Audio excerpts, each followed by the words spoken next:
সুপ্রিয় শ্রোতা, গল্প পাঠের আসর চ্যানেলে শুনতে যাচ্ছেন সুনীল গঙ্গোপাধ্যায় রচিত একা এবং কয়েকজন উপন্যাসটির ৫৬তম পর্ব। আমি ওয়ারা করিম, সাথে থাকুন।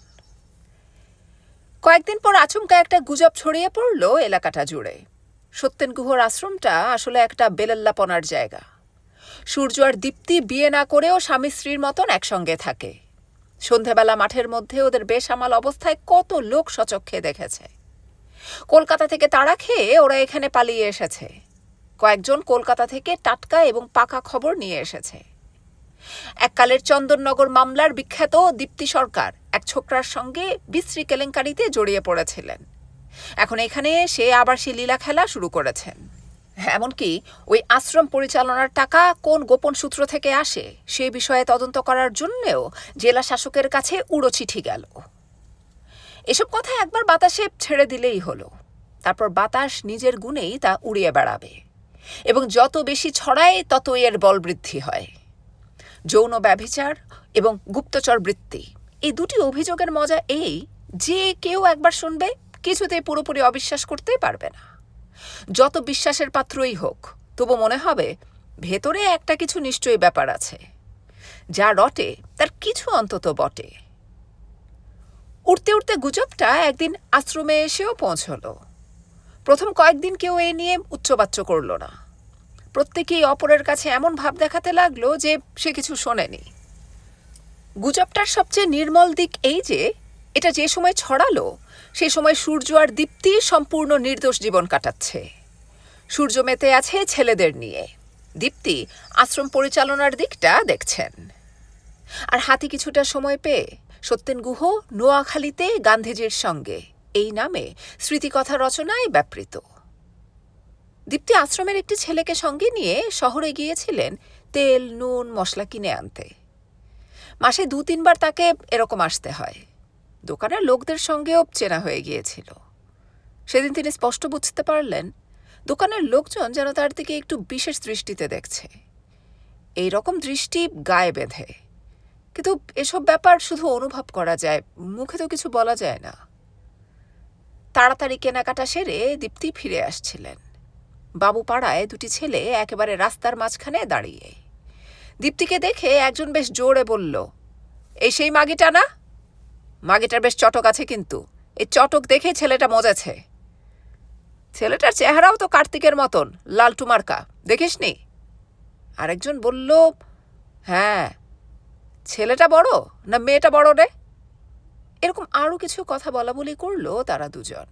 মনে হয় যেন কথাগুলো আগে থেকেই তৈরি করা।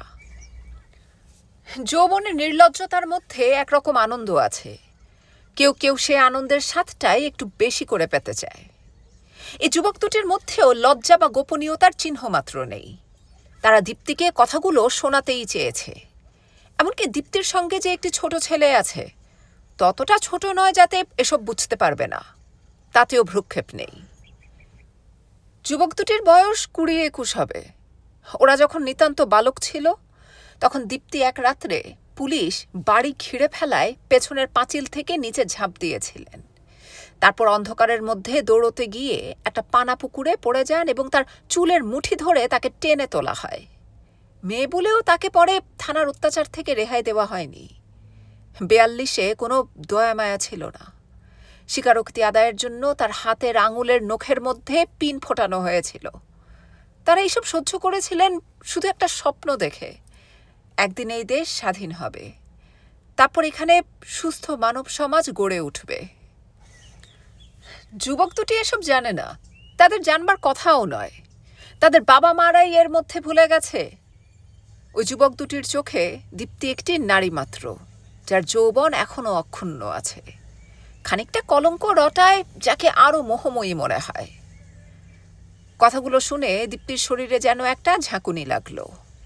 সাধারণত এইসব ক্ষেত্রে মেয়েরা মাথা নিচু করে চলে যায় বা না শোনার ভান করে, কিন্তু দীপ্তি জীবনে অনেক কিছু দেখেছেন। তিনি মুখ ফিরিয়ে তাকালেন। যুবক দুটি সোজাসুজি দীপ্তির চোখে চোখ রাখল। তারা তৈরি হয়ে আছে। দীপ্তি কিছু বললেই তারা আরও অনেকগুলো কুবাক্য ছড়াবে। এমনকি তারা একটা খারাপ গানও গাইতে পারে। কেউ তাদের সেই অধিকার কেড়ে নিতে পারে না। দীপ্তি কয়েক পলক তাকিয়ে রইলেন নির্নিমেষে। তার চোখে রাগ নেই, অত্যন্ত সূক্ষ্ম একটা অভিমান ঠেলে আসতে চাইছে তার বুক থেকে। তিনি বলতে চাইলেন, তোমরা আমার দিকে ভালো করে তাকিয়ে দেখো, আমার মুখে যদি কোনো পাপ দেখতে না পাও তাহলে ফিরিয়ে নাও তোমাদের কথা। কিন্তু মুখে এসব উচ্চারণ করা যায় না। তিনি আবার মুখ ফিরিয়ে সঙ্গের ছেলেটিকে বললেন, চল। তিনি কিছুদূর চলে যাবার পর যুবকরা আবার মুখ খুলল। তারা বুঝিয়ে দিতে চায় তারা ওই রমণীর ব্যক্তিত্ব দেখে অভিভূত হয়ে যায়নি, অত সোজা নয়। একজন বলল, আবার তেজ দেখানো হচ্ছে। আরেকজন বলল, অর্থাৎ কোনো নারী বা পুরুষ বিবাহ বন্ধনে আবদ্ধ না হয়েও যদি কাছাকাছি আসে তাহলে তাদের তেজ দেখাবার কোনো অধিকার নেই, বরং অন্য সকলের অধিকার আছে তাদের ভর্ৎসনা করার। তুমি আমি যা খুশি করি, লোককে ঠকাই, বাবা মাকে অযত্ন করি, শিশুদের কুশিক্ষা দিই, এসবই চলতে পারে, কিন্তু সমাজের স্বীকৃতি ছাড়া দুজন নারী পুরুষের মিলন এ কখনো হতেই পারে না। আশ্রমে ফিরে এসে দীপ্তি কারুকে কিছু বললেন না। বিছানায় শুয়ে শুয়ে কিছুক্ষণ কাঁদলেন। তারপর চোখ মুছে উঠে পড়ে ভাবলেন, ছি, আমি এত দুর্বল হয়ে পড়ছি কেন? লোকের কথায় কি আসে যায়? সূর্যর কানেও যখন এসব কথা আসতে লাগলো, তাকেও কিছু কিছু টিটকিরি সহ্য করতে হলো। তখন সে বড় বিপর্যস্ত বোধ করল। এ কি ধরনের অদ্ভুত শত্রুতা, যার প্রতিরোধ করার কোনো উপায় তার জানা নেই? শত্রু এখানে বস্তুত অদৃশ্য, গুজব কে বা কারা ছড়াচ্ছে তা জানার উপায় নেই। রাস্তায় ছেলেরা অন্যদিকে মুখ ফিরিয়ে বাঁকা বাঁকা উক্তি করলেও তা নিয়ে ঝগড়া করা যায় না, সেটা আরও বিষদৃশ ব্যাপার হয়। সূর্য খানিকটা মুষড়ে পড়ল। সে বেশি আতঙ্কিত বোধ করল দীপ্তিদির জন্য। তার এতে কিছু যায় আসে না, কিন্তু দীপ্তিদি কি এতটা সহ্য করতে পারবেন? এ রাস্তায় নতুন বাস চলতে শুরু করেছে। বাস এলেই আশ্রমের ছেলেরা ছুটে তা দেখতে যায়। একদিন সত্যেন গুহ সেখানে দাঁড়িয়েছিলেন। চলন্ত বাস থেকে একদল নব্য যুবা তার উদ্দেশ্যে কতকগুলো অশ্রাব্য উক্তি ছড়িয়ে গেল। তিনি হতভম্ব হয়ে গেলেন। বিস্ফারিত চোখে তাকালেন আশ্রম বালকদের দিকে। ফিরে এসেই তিনি প্রার্থনায় বসলেন। প্রায় 1 ঘন্টা সেখানেই রইলেন চোখ বুজে। কি সমাধান তিনি পেলেন কে জানে। সূর্য শিলিগুড়ি স্টেশনে গিয়েছিল একটা কাজে। কাজ ছেড়ে ফেরার জন্য বাস ধরতে যাচ্ছে। দেখল বাসের জানলার পাশের সিটে বসে আছেন দীপ্তি। সূর্য তৎক্ষণাৎ মুখ ঘুরিয়ে উল্টো দিকে ফিরে হনহন করে হাঁটতে লাগলো। কাছাকাছি একটা চায়ের দোকান দেখে তার মধ্যে ঢুকে পড়ল। দীপ্তি সূর্যকে দেখতে পেয়েছিলেন। তিনি নেমে এলেন বাস থেকে।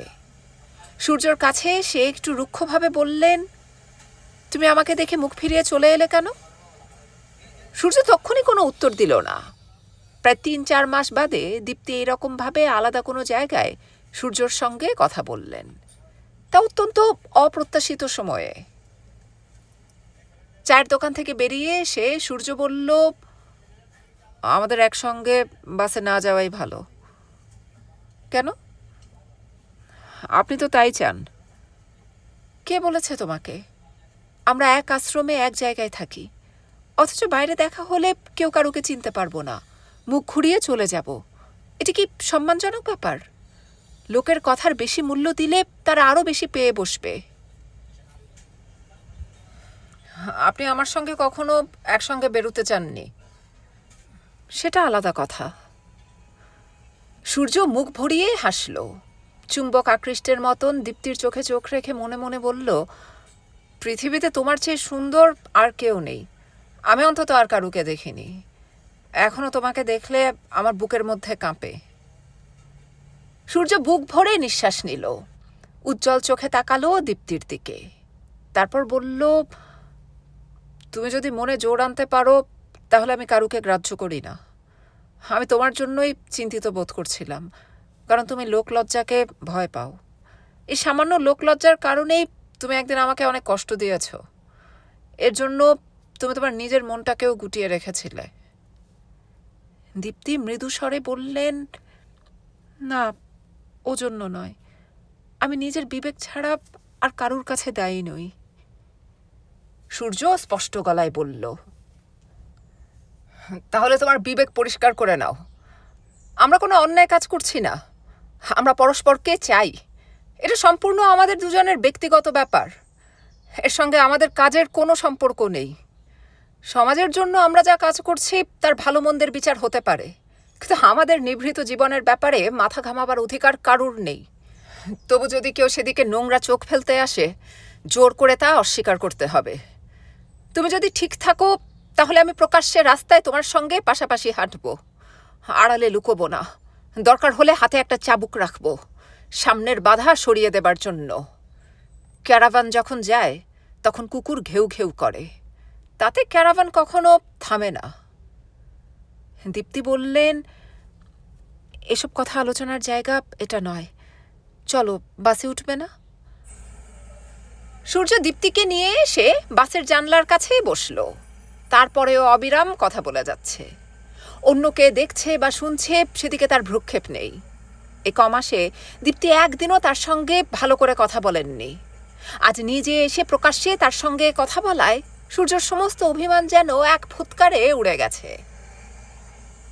বাস থেকে নেমে সে আবার বলল, তুমি তো জানো তোমার জন্য আমি সব কিছু ছাড়তে পারি, তবু তুমি কেন আমাকে এড়িয়ে থাকতে চেয়েছিলে এতদিন? আমি এর কোনো যুক্তির মাথামুন্ডু বুঝতে পারি না। দীপ্তি বললেন, সূর্য তুমি আমার একটা কথা শুনবে? বলো। তুমি অন্য একটি মেয়েকে বিয়ে করো, তারপর তুমি যদি চাও তাহলে ওই আশ্রমে থাকতে পারো। আমি বড় মামাকে বলে কয়ে রাজি করাবো, এতেই লোকের কথাবার্তা সব থেমে যাবে। সূর্য প্রস্তাবটা একেবারে উড়িয়ে দিয়ে বলল, এ তুমি কি ছেলে মানুষের মতন কথা বলছো? আমি চাই তোমাকে, আর বিয়ে করব অন্য একটা মেয়েকে? এরকম ভণ্ডামি তুমি আমার কাছ থেকে আশা করো? আমার সম্পর্কে টানটাও তোমার আস্তে আস্তে কমে যাবে। তুমি আমাকে অবিশ্বাস করছো? না না, সে কথা বলছি না। আমি বলছি যে সময়ের সঙ্গে সঙ্গে আস্তে আস্তে সব কিছুই অন্যরকম হয়ে যায়। পরে কি হবে সে কথা ভেবে হাত গুটিয়ে রাখা আমাদের মানায় না দীপ্তিদি। আমরা জীবনে অনেক রকম ঝুঁকি নিয়েছি, পরে সেজন্য কখনো কি অনুতাপ করেছি? দীপ্তিদি, তুমি আর কোনো দ্বিধা করো না, আমাকে তোমার পাশে থাকতে দাও। তোমার জন্য আমি সব সময় ছটফট করি। কতদিন তোমাকে ছুঁইনি, তবু এখনো আমার হাতে তোমার শরীরের গন্ধ লেগে আছে। সত্যি করে বলো তো, তুমি আমাকে ভালোবাসো না? দীপ্তি তক্ষুনি কথাটার উত্তর দিতে পারলেন না, মুখ ফিরিয়ে রইলেন। কিন্তু বুঝতে পারছেন সূর্য প্রতীক্ষা করে আছে, বলতে তাকে হবেই। মন্থরভাবে রাস্তার পাশ থেকে একটা বুনো ফুল ছেড়ে নিলেন। তারপর বললেন, কি জানি, ভালোবাসা কাকে বলে আমি ঠিক জানি না বোধহয়। তুমি আমাকে উতলা করে দাও, কিন্তু তোমাকে আমি আগে যা অনেকবার বলেছি সেটাই সত্যি। মনে মনে আমরা সারা জীবন খুব কাছাকাছি থাকব, তাছাড়া অন্য উপায় নেই। মনে মনে কাছাকাছি থাকা নিতান্ত ছেলে মানুষই ব্যাপার, আমরা সেই বয়স পেরিয়ে এসেছি। সূর্য, আমি জানতাম এই আশ্রমের জীবন তোমার জন্য নয়। এতদিনের মধ্যে একবারও কি আমি অন্যায় কিছু করেছি? এখন তুমি অন্য লোকের কথা শুনে আমাকে এই কথা বলছো? তবে এই কথা ঠিক, আমি শুকনো সন্ন্যাসী কিংবা দাঁত মুখ খিচুড়ো পলিটিশিয়ান হতে পারবো না কখনো। আমি কাজ করতে ভালোবাসি, মানুষের উপকার চাই। তা বলে নিজেকেই বা বঞ্চনা করব কেন? ভবিষ্যৎ জেনারেশনের জন্য, সুখ সমৃদ্ধির জন্য আমরা খাটবো ঠিকই, তা বলে নিজের সব কিছু ত্যাগ করব এটা ঠিক নয়, এটা অবৈজ্ঞানিক। যারা মুখে এক কথা বলে আর কাজে অন্যরকম করে, আমি তাদের দলে নই। তুমি সেটা ভালো করেই জানো। দীপ্তি মুখ নিচু করে নিঃশব্দে হাঁটছেন। সূর্য তার হাত ধরে দাঁড় করিয়ে আবেগকম্পিত গলায় বলল,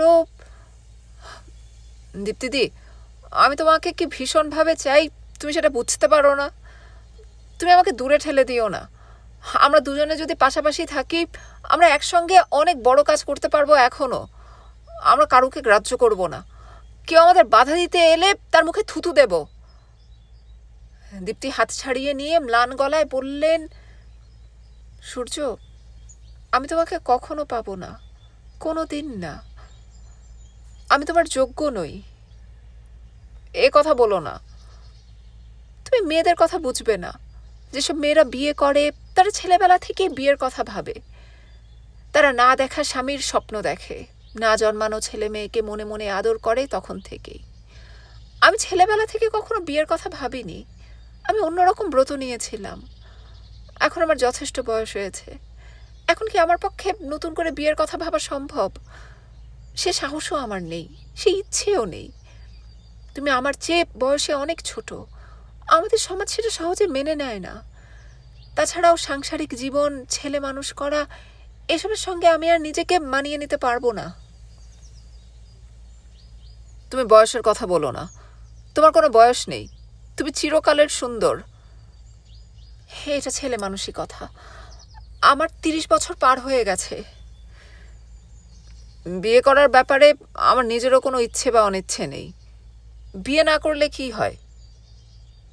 এই আশ্রমে থেকে সেটা সম্ভব নয়, বুঝতেই পারছো। আমরা আজই আশ্রম ছেড়ে চলে যেতে পারি। এই আশ্রম ছাড়া কি সারা দেশে আর কোনো কাজের জায়গা নেই?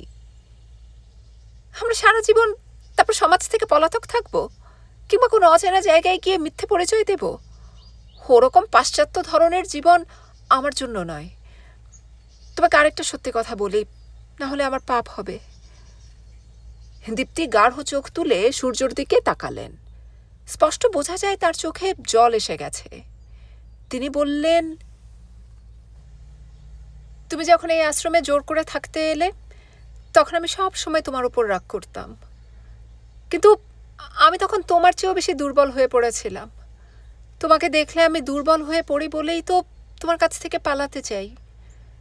এখানে প্রথম দিকে রাত্রির বেলা আমার ঘুম আসতো না। বিছানায় এপাশ ওপাশ করতাম। খালি ইচ্ছে করতে উঠে তোমার ঘরে চলে যাই, তোমার ঘুমন্ত মুখে একবার হাত ছোঁয়াই। কত কষ্টে যে নিজেকে দমন করেছি, নইলে যে আমি নিজের কাছেই ছোট হয়ে যেতাম। এখন আমি নিজেকে সামলে নিতে পেরেছি। এখন আমার বাসনা মরে গেছে। ভালোবাসার জন্য যারা সমাজ থেকে পলাতক হতে পারে, আমি আর তাদের মতন নই। সূর্য একটা কিছু বলতে যাচ্ছিল। দীপ্তি তাকে বাধা দিয়ে বললেন, আমাকে আরেকটু বলতে দাও। যারা একবার রাজনীতি বা সমাজসেবার কাজে আসে তারা এর থেকে আর বেরিয়ে যেতে পারে না। এটা একটা সাংঘাতিক নেশা। আমিও এর থেকে দূরে গিয়ে আর কোনোদিন স্বস্তি পাবো না। তুমি রাজনীতিতে এসেছিলে ঝোঁকের মাথায়। তুমি সব কিছুই করো ঝোঁকের মাথায়, সেটাই তোমার চরিত্র। কিন্তু আমার ব্যাপার তা নয়। আমি ছেলেবেলা থেকেই এর সঙ্গে মিশে আছি। আরেকটা কথা ভেবে দেখো, আমাদের জন্য বড় মামার আশ্রমটা ভেঙে যেতে বসেছে। আমাদের বয়স আছে, আমরা তবু অন্য কিছু করতে পারি, কিন্তু উনি কি করবেন? এই আশ্রমই ওর জীবনের সব কিছু। এটা নষ্ট হয়ে গেলে উনি কি নিয়ে বাঁচবেন? দেখছো না কদিন ধরে কিরকম গুম হয়ে আছেন। জানি কোনোদিন আমাদের কিছু বলবেন না মুখে। সূর্য বলল, তাহলে কতকগুলো নীচ চরিত্রের লোকের কথা মতনই আমাদের চলতে হবে? তারা একটা অপবাদ রটাবে বলেই আমরা মাথা নিচু করে থাকবো? হে অন্যায় আমি কিছুতেই সহ্য করব না। আমি দেখতে চাই ওরা কত দূর যেতে চায়। এর পরবর্তী অধ্যায় হিসেবে সূর্য একদিন সন্ধ্যের অন্ধকারে কয়েকজন আততায়ীর হাতে প্রচণ্ড মার খেল। সূর্য তার বেপরোয়া স্বভাবের জন্য এই বিপদটা ডেকে আনল। সে তার কাজকর্ম, ছেলেদের নিয়ে হইচই চালিয়ে যাচ্ছিল পুরো মাত্রায়। জলপাইগুড়ি শহরে যখন তখন যায়। পূর্ববর্তী পরিচিত লোকদের সঙ্গে ডেকে ডেকে কথা বলে। কথা বলার সময় সরাসরি তাদের চোখের দিকে তাকিয়ে থাকে। কেউ অন্য কোনো প্রসঙ্গে কিছু বললেই সে উত্তর দেবে। কেউ কিছু বলে না। এমনকি কয়েকদিন পর গুজবটা একটু কমেছে বলেও মনে হয়। তারপর সন্ধ্যের অন্ধকারে কয়েকজন এসে সূর্যকে লাঠি ও লোহার রড দিয়ে খুব পিটিয়ে যায়। সূর্য হাত পা ছুঁড়ে যতদূর সম্ভব বাধা দেবার চেষ্টা করেছিল, কিন্তু অতর্কিত আক্রমণের জন্যই নিজেকে রক্ষা করতে পারেনি। সেসব দিন তো এখন আর নেই, যখন শত্রুকে পেছন থেকে আঘাত করত না মানুষ। নিরস্ত্র শত্রুকে আত্মরক্ষার জন্য অস্ত্র দেওয়া ছিল শৌর্যের নিদর্শন। এখন চুপি চুপি ৩-৪ জন মিলে অসহায় একজনকে মারতেও কোনো দ্বিধা নেই। শেষ পর্যন্ত উদ্দেশ্য সাধনের জন্য যে কোনো পন্থাই নেওয়া চলে। এই রীতি প্রতিষ্ঠার পর যে কোনো কুকর্ম মহৎ উদ্দেশ্য সাধনের অঙ্গ হিসেবে চলে যায়। স্বাধীনতার পর দলের শক্তি বাড়ানোর জন্য কংগ্রেস দলই প্রথমে গুন্ডা শ্রেণীকে প্রশ্রয় দেয়। তারপর পরম্পরা অনুযায়ী অন্য দলগুলিও সেই পথ গ্রহণ করে এবং এর ক্রিয়া প্রতিক্রিয়া স্বাভাবিক নিয়ম অনুযায়ী চলে। সূর্যকে একেবারে প্রাণে মেরে ফেলার বোধহয় ইচ্ছে ছিল না আততায়ীদের, খানিকটা শাস্তি দিতেই চেয়েছিল। সে মরে গেলে এই মুখরোচক প্রসঙ্গটা থেমে যেতে পারে, তার বদলে দেয়ালে দেয়ালে পোস্টার মেরে এটাকে জিয়ে রাখা দরকার। তাছাড়া যে মরে সে অনেক সময় শহীদ হয়ে যায়, এও একটা ঝঞ্ঝাটের ব্যাপার। আধমরা হলে খবরের কাগজে তার নামও ওঠে না, পুলিশও বিশেষ মাথা ঘামায় না। আশ্রমের ছেলেরা অনেক খোঁজাখুঁজি করে একটু বেশি রাত্রে মাঠের মধ্যে সূর্যকে পেয়ে যায়, ধরাধরি করে তাকে নিয়ে আসে ভেতরে। অনেকখানি রক্ত ঝরেছে তার শরীর থেকে, কিন্তু যে বেড়াল অনেক মার খেয়েছে সে সহজে মরে না। সত্যেন গুহ পুলিশে খবর দিলেন না, কোনো রকম হা হুতাশও করলেন না। তিনি, দীপ্তি এবং বড় মা মিলে প্রাণপণে সেবা করতে লাগলেন সূর্যর। দীপ্তি রাত জেগে বসে রইলেন সূর্যর শিয়রের কাছে। মাঝে মাঝে জ্ঞান ফিরে পেয়ে সূর্য দীপ্তির হাত চেপে ধরে এবং বড় বড় নিঃশ্বাস ফেলে। মনে হয় সে খুব সুখে আছে, যদিও তার একটা চোখ বুজে গিয়ে অনেকটা ফুলে গেছে, মাথায় মস্ত বড় ব্যান্ডেজ। দিন চারেক পর একটু সূর্য সুস্থ হয়েছে সবে, তখনও বাইরে বেরোয় না। দীপ্তিকে দেখে সে খুব শান্ত দৃঢ়তার সঙ্গে বলল, এই সামান্য ব্যাপারে ওরা আমাকে ভয় দেখাবে ভেবেছে? আমাকে চেনে না এখনো। আমি আবার যাব ওদের কাছে, আমি দেখে নেব সবাইকে। গান্ধী আশ্রমের খাটে শুয়ে যে এরকম মুক্তি মানায় না, সে কথা খেয়াল নেই সূর্যর। দীপ্তি কোনো উত্তর দিলেন না। সূর্য আবার বলল, রিভলভারটা হাতছাড়া করা উচিত হয়নি। আমি মারতাম না ওদের, শুধু একটু ভয় দেখালেই চলতো। দীপ্তি ঘর থেকে চলে গেলেন। আশ্রমের ছেলেরা মাঝে মাঝে দরজার বাইরে থেকে উঁকি মারে। সূর্য তার চেনা ছেলেদের অনেককেই দেখতে পায় না, তাদের কথা অন্যদের কাছে জিজ্ঞেস করে। ছেলেরা একজন আরেকজনের মুখের দিকে তাকায়, উত্তর দেয় না। আস্তে আস্তে অনেক ছেলেই আশ্রম ছেড়ে চলে যাচ্ছে। সূর্য লক্ষ্য করল, সত্যেন গুহ, বড় মা কিংবা দীপ্তিদি যখন তার অসুখের অবস্থা দেখতে কিংবা খাবার দিতে আসেন, তারা কেউই বিশেষ কিছু বলেন না, যেন সূর্যর সঙ্গে মামুলি দু একটা কথা ছাড়া আর কিছুই বলার নেই। সূর্যদের প্রতিশোধ নেবার জন্য দৃঢ় প্রতিজ্ঞা নিয়ে ফেলেছে, সে কথা শোনবার মতন কারুকে পায় না। একদিন সকালবেলা দীপ্তি এসে বসলেন সূর্যর বিছানার কাছে একটা টুল নিয়ে। এর মধ্যে স্নান সেরে নিয়েছেন, চুল তখনও ভিজে, বাইরে যাবার উপযোগী শাড়ি পরেছেন। কয়েক রাত ভালো করে না ঘুমাবার জন্য চোখের নিচে কালো ছোপ, চিবুকে একটা দুঃখের দাগ। দীপ্তির এই রূপই সূর্যর বুকে একটা ঝাপটা মারে।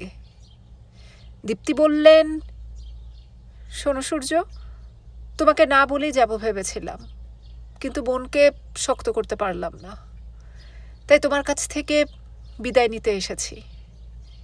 সূর্য অবাক হয়ে বলল, কোথায় যাচ্ছ?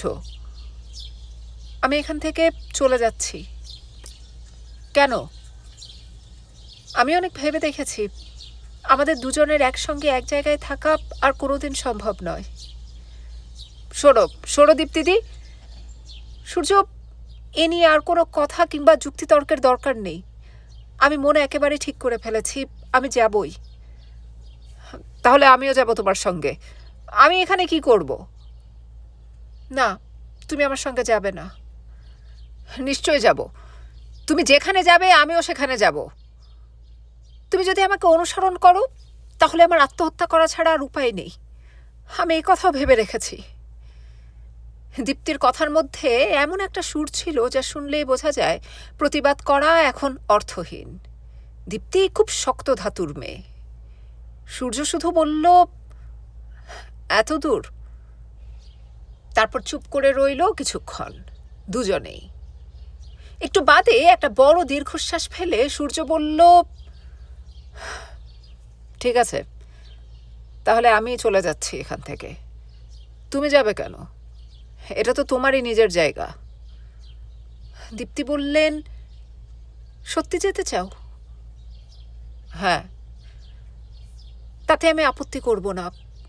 আমার জন্য তুমি আর নিজের বিপদ ডেকে এনো না। সূর্য গম্ভীরভাবে বলল, ঠিক আছে, আমি কাল সকালেই চলে যেতে পারবো। তাতে তুমি খুশি হবে তো? হ্যাঁ, আর কখনো এখানে এসো না। আসবো না। সূর্য, আমি জানি সারা জীবনে আর তোমার সঙ্গে আমার দেখা হবে না, না হয় ভালো। সূর্যর চলে যাওয়ার ব্যাপারে সব ঠিকঠাক হয়ে যাবার পরেও দীপ্তি আর একটাও কোমল কথা বললেন না তার সঙ্গে। আর নিভৃতে দেখা হলো না। সত্যেন গুহ দীপ্তিকে কিছু একটা বোঝাবার চেষ্টা করেছিলেন। দীপ্তি উত্তর দিলেন, না বড় মামা, আর কোনো কথা বলো না। এটাই সবচেয়ে ভালো পথ। এতে ও আর আমি দুজনেই ভালো থাকব।